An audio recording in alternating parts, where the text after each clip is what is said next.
നമുക്ക് വളരെ എളുപ്പത്തിൽ ഒരു ചില്ലി സോസ് വീട്ടിൽ തയ്യാറാക്കാമല്ലോ. അപ്പോൾ അതെങ്ങനെ നമുക്കൊന്ന് വീഡിയോ കണ്ടു നോക്കാം. വീഡിയോ ഇഷ്ടമായാൽ എല്ലാവരും ചാനൽ സബ്സ്ക്രൈബ് ചെയ്യാനും ലൈക്ക് ചെയ്യാനും കമൻറ്റ് ചെയ്യാനൊന്നും മറക്കരുത്. നിങ്ങൾക്ക് എല്ലാവർക്കും K4 കിച്ചൻ്റെ പുതിയൊരു വീഡിയോയിലേക്ക് സ്വാഗതം. അപ്പോൾ ചില്ലി സോസേജ് തയ്യാറാക്കാനായിട്ട് ഒരു പാക്കറ്റ് സോസേജാണ് എടുത്തിരിക്കുന്നത്. അപ്പോൾ ഈ സോസേജ് ഈ കാണുന്ന രീതിയിൽ നമുക്കൊന്ന് കട്ട് ചെയ്തെടുക്കാം. നമ്മൾ സോസേജൊക്കെ കട്ട് ചെയ്തെടുത്തിട്ടുണ്ട്. ഇനി ഈ സോസേജ് നമുക്കൊന്ന് മാരിനേറ്റ് ചെയ്യണം. അപ്പോൾ അതിനായിട്ട് സോസേജിലേക്ക് ആവശ്യത്തിനുള്ള ഉപ്പ് ചേർക്കാം. ഒരു ചൈനീസ് ടേസ്റ്റ് കിട്ടാനായിട്ട് ഞാൻ ഇതിലേക്ക് അല്പം അജിനോമോട്ടോ ചേർക്കുന്നുണ്ട്. നിങ്ങൾക്കത് ഇഷ്ടമില്ലെങ്കിൽ ഇത് ഒഴിവാക്കാവുന്നതാണ് കേട്ടോ. ഇനി ഇതിലേക്ക് നമുക്ക് ഒരു ടേബിൾ സ്പൂൺ ഇഞ്ചി വെളുത്തുള്ളി പേസ്റ്റ് ചേർക്കാം. ഒരു table spoon Kashmiri chilli powder, ഒരു ടേബിൾ സ്പൂൺ സോയാ സോസ്, ഒരു മുട്ട, ഇതെല്ലാം കൂടി ചേർത്ത് നമുക്ക് നന്നായിട്ടൊന്ന് മിക്സ് ചെയ്തെടുക്കാം. എന്നിട്ട് ഇതൊന്ന് മിക്സൊക്കെ ചെയ്ത ശേഷം നമുക്ക് കുറച്ച് നേരം ഒന്ന് മസാല ഈ സോസേജിലൂടെ ഒന്ന് പിടിക്കാനായിട്ട് നമുക്കൊന്ന് മാറ്റി വെക്കാം. അപ്പോൾ ആ സമയം കൊണ്ട് നമുക്ക് ഇതിന് വേണ്ടിയിട്ടുള്ള വെജിറ്റബിളും കാര്യങ്ങളൊക്കെ ഒന്ന് കട്ട് ചെയ്തെടുക്കാം. അപ്പോൾ അതിനായിട്ട് ഒരു മീഡിയം സൈസ് ഇഞ്ചി ഒന്ന് നീളത്തിൽ കട്ട് ചെയ്തെടുത്തിട്ടുണ്ട്. അതുപോലെ ഒരു 5 നമ്പർ വെളുത്തുള്ളി അതും നീളത്തിൽ അരിയാം. ഒരു 3 നമ്പർ പച്ചമുളക് അതും നീളത്തിൽ തന്നെ അരിഞ്ഞെടുക്കാം. ഇനി ഒരു 3 നമ്പർ സവാളയാണ് എടുത്തിട്ടുണ്ട്. അത് ഈ കാണുന്ന പോലെ ഒന്ന് ചതുര കഷ്ണങ്ങളായിട്ട് നമുക്കൊന്ന് മുറിച്ചെടുക്കാം. സവാള നമുക്കൊന്ന് സെപ്പറേറ്റ് ചെയ്തൊക്കെ ഇങ്ങനെ ക്യൂബ്സുകൾ സെപ്പറേറ്റ് ചെയ്ത് വെക്കാം. അപ്പോൾ പിന്നീട് കുക്ക് ചെയ്യുമ്പോൾ നമുക്ക് എളുപ്പത്തിന് വേണ്ടിയാണ് നമ്മളിങ്ങനെ ചെയ്യണത്. ഒരു 3 നമ്പർ ക്യാപ്സിക്കം അതും ഈ ചതുര കഷ്ണങ്ങളായിട്ട് നമുക്കൊന്ന് മുറിച്ചെടുക്കാം. അല്പം സ്പ്രിംഗ് ഓണിയൻ എടുത്തിട്ടുണ്ട്. അത് ഇതുപോലെ ഒന്ന് കട്ട് ചെയ്തെടുക്കാം. ചില്ലി സോസിനുള്ള എല്ലാ വെജിറ്റബിളും റെഡി ആയിട്ടുണ്ട്. അടുത്തായിട്ട് നമുക്ക് സോസേജ് തയ്യാറാക്കാം.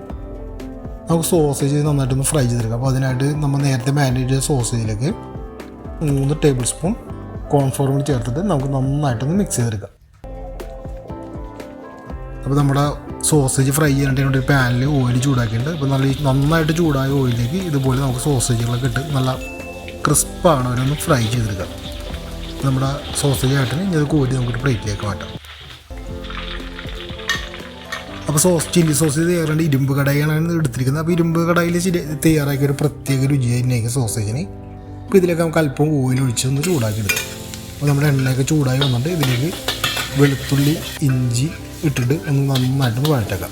അടുത്ത് ഇതിലേക്ക് പച്ചമുളക് ചേർക്കാം. അതൊന്ന് വഴറ്റിയ ശേഷം അടുത്തായിട്ട് നമുക്ക് ഇതിനകത്തേക്ക് സവാളയും കൂടി ചേർത്തിട്ട് ഒന്ന് വഴറ്റാം. അപ്പോൾ സവാള ഒരു പകുതിയോളം വെന്ത് കഴിയുമ്പോൾ ഇതിലേക്ക് നമുക്ക് ക്യാപ്സിക്കം ചേർക്കാം. ക്യാപ്സിക്കം കൂടി ചേർത്തിട്ട് വെജിറ്റബിളൊക്കെ നല്ല സോഫ്റ്റ് ആണ് വരെ ഒന്ന് വഴറ്റെടുക്കാം.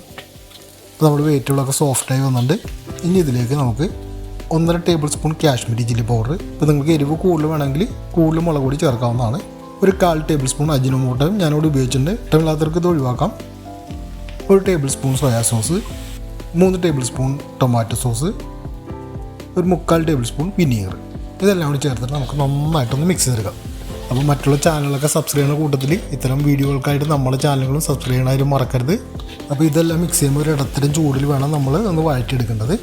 ഇതിലേക്ക് നമ്മൾ നേരത്തെ ഫ്രൈ ചെയ്ത് വെച്ച സോസയും കൂടി ചേർത്തിട്ട് നന്നായിട്ടൊന്ന് മിക്സ് ചെയ്തെടുക്കാം. സോസയൊക്കെ നന്നായിട്ട് മിക്സ് ചെയ്യാണ്ട് ഇനി ഇതിലേക്ക് നമുക്ക് അല്പം സ്പ്രിംഗ് ഓണിയൻ കൂടി ചേർത്തിട്ട് നന്നായിട്ടൊന്ന് മിക്സ് ചെയ്യാം. കാരണം നല്ല അടിപൊളി ചില്ലി സോസേജാണ് വന്നേക്കണത്. ഇതെല്ലാത്തരം ഫ്രൈഡ് റൈസിൻ്റെ കൂടെയും റൈസിൻ്റെ കൂടെ ചപ്പാത്തിൻ്റെ കൂടെയൊക്കെ കഴിക്കാവുന്ന ഒരു ഐറ്റമാണ്. അപ്പോൾ തീർച്ചയായും നിങ്ങൾ ട്രൈ ചെയ്യുക. നിങ്ങളുടെ അഭിപ്രായങ്ങൾ കമൻറ്റ് ചെയ്യുക. അപ്പോൾ മറ്റൊരു നല്ലൊരു വീഡിയോയുമായി അടുത്ത ദിവസം കാണുന്നവരേക്കും is bye from team K4 kitchen.